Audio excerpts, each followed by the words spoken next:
Welcome to Fun Time Travel. So today I'm going to be talking about Royal Caribbean's program called The Key. Now it's a package you can purchase before your cruise and it has a whole bunch of perks into it. I'm going to share what's in it, the cost, and what I thought about it. So let's get into it.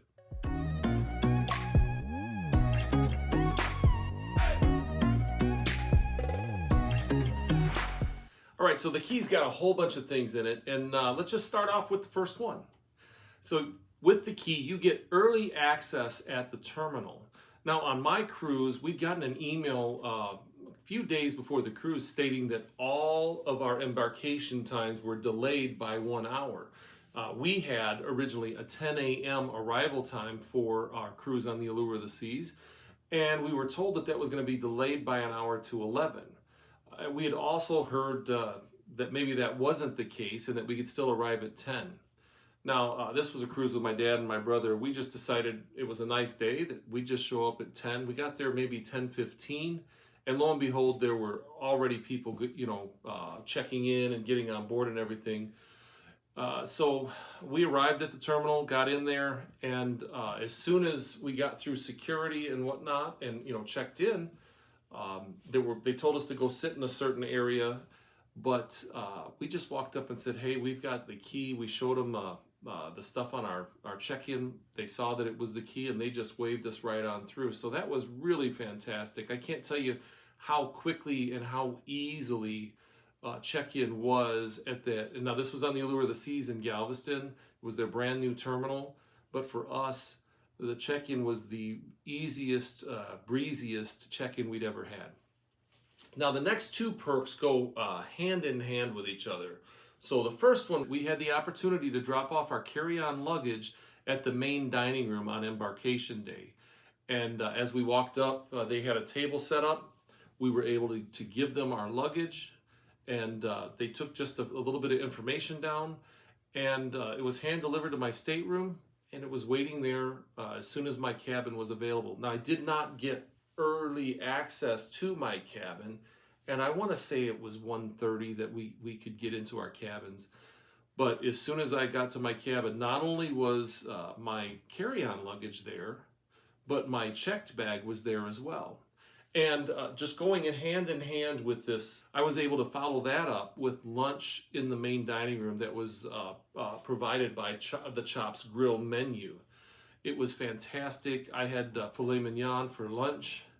We were seated with some really great people, and we just had a nice time. It was really a fun way, instead of going and maybe doing the buffet for lunch or some of the other options, to be able to have made-to-order Chops Grill lunch was really a treat, and I really enjoyed that. Okay, so another perk you can get if you get the Key is a chance for some private time at the fun stuff on the ship, like the rock climbing wall or flow rider, zip line, or ice skating.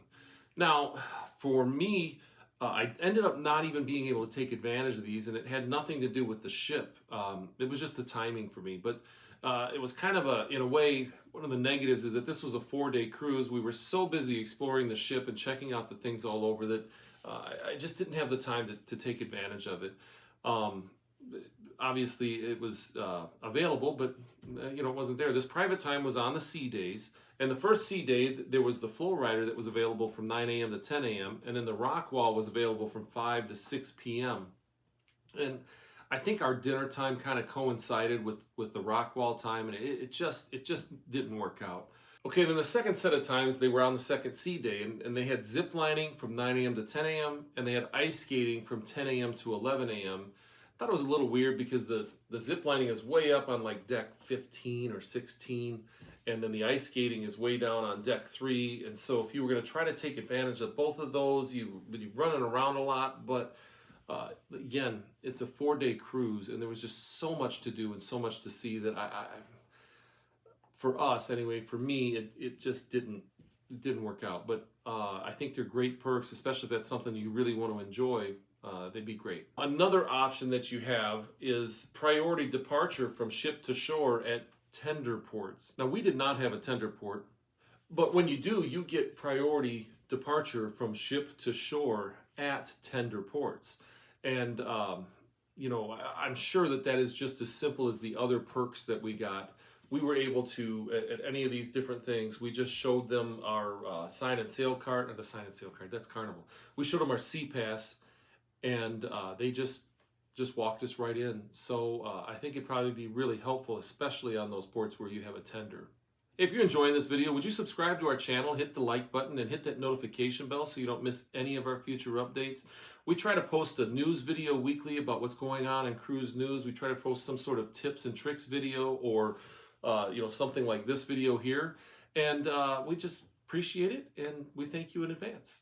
So another perk that you get as a part of the key is you get exclusive VIP seating in certain sections at the shows in the main theater, the Aqua Theater, or Studio B, which is their ice skating arena.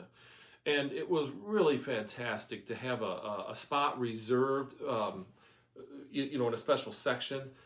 You still had to reserve some of the shows, or many of the shows, in advance. As long as you got there about 15 minutes early, you were able to skip that line. Again, you just showed them your reservation, you showed them that you had the key, and they ushered you right into a spot that was reserved for you in the main theater and the Aqua Theater and Studio B. The spots were excellent for viewing the shows that we had.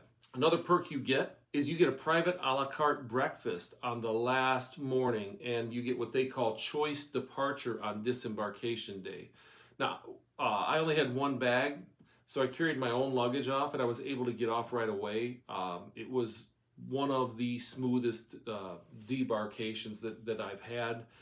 It was great to walk in on the last morning before debarkation. I got up in the morning, took my time getting ready, went down, left my luggage in the room, went to breakfast, enjoyed breakfast, went back to the room, got my luggage, and walked off the ship.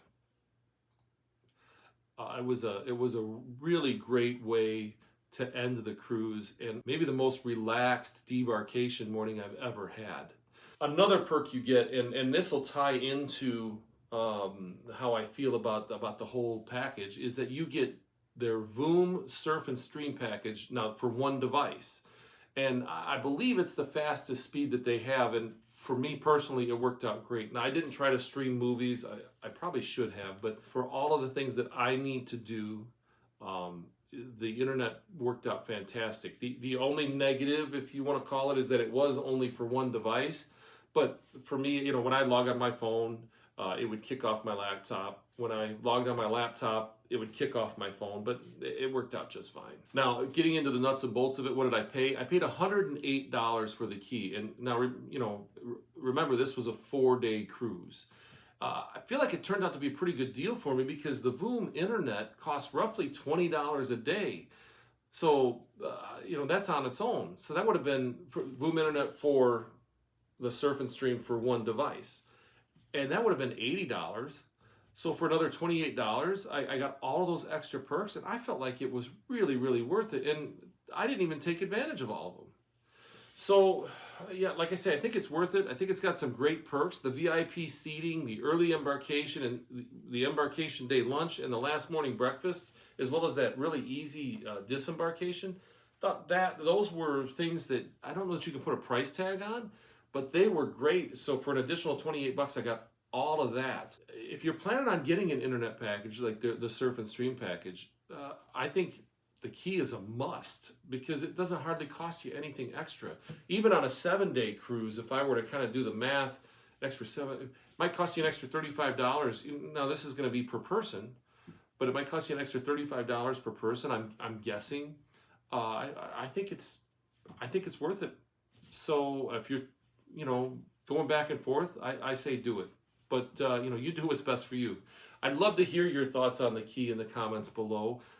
If you've got some questions about it that maybe I didn't address here, be happy to answer those as best I can. But if you've gotten it before, I'd love to hear your thoughts on it. So that's it for today. Thanks for watching, and we'll see you next time.